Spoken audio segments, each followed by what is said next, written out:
Well, first, Jesus has come. Secondly, Jesus has come to make God known. We've already touched on that fact, haven't we? And that we don't need to guess what God is like because Jesus came into the world. But why did he come? Well, look with me at verse 18. Verse 18, here we go.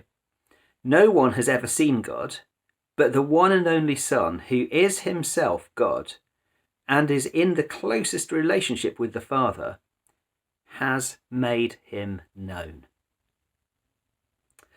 Jesus came into the world to make God known to us people. So as we listen to him, as we watch him, as we read John's account of Jesus, so Jesus is making God known to us. Any guess as to what God is like is going to absolutely fail, isn't it?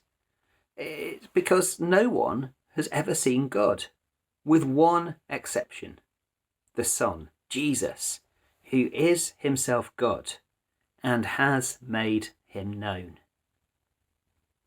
And his account of God is absolutely accurate because he's in the closest relationship with the Father. He's been at the Father's side since all eternity. He's uniquely qualified to make God known because he is God.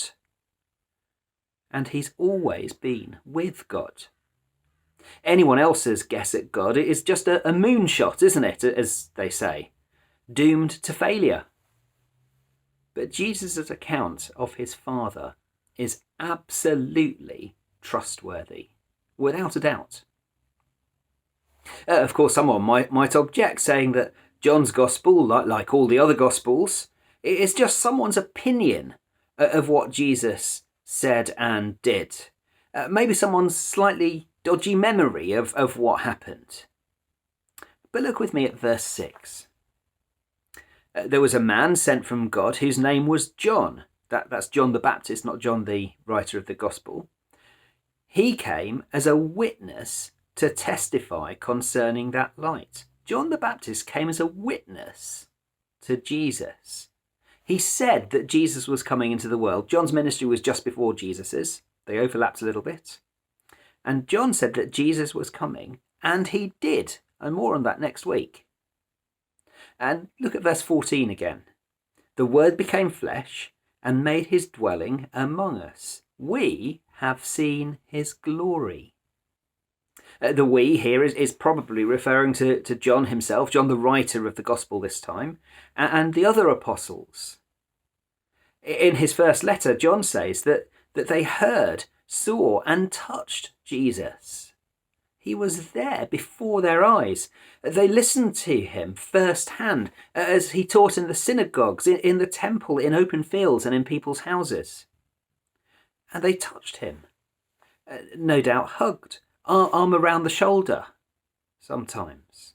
They shared food, all the things that naturally friends do together. And so what John wrote about Jesus is what we call falsifiable. That means that if it didn't happen, there were enough people around at the time who would have said, hang on a minute, I'm calling you out there, John, that's not quite what happened, is it? And there were some dubious so-called accounts of Jesus' life, some other Gospels that didn't find their way into the Bible. Why not? They were rejected because people knew that those Gospels didn't say the truth about Jesus. They all said lots of different things. But Matthew, Mark, Luke and John all said the same thing. They don't all say exactly the same things all the way through, but there is no point at which they are at odds with each other. Obviously, they don't cover the entirety of Jesus' 3-year ministry, because that would take more than 3 years to write and read. But they are accurate eyewitness accounts. Jesus made God known, and we can be absolutely sure that John's Gospel, John's account, is trustworthy and accurately says what Jesus said and did. So reading John's Gospel is like following Jesus around as he shows us God through his words and through his actions. Another name that John uses for Jesus is the light. That's because Jesus brought light into the world. Knowing God is like living in the light. Not knowing God is like living in darkness. And so as Jesus makes God known to us through the trustworthy Gospel of John, so we're having our world lit up in Technicolor. We find out about God, about the world, and about ourselves. And we'll know exactly what to do with all of this information by the time we get to the end of John's Gospel. And that's where we're going to go, thinking about what to do with this information when we've sung again.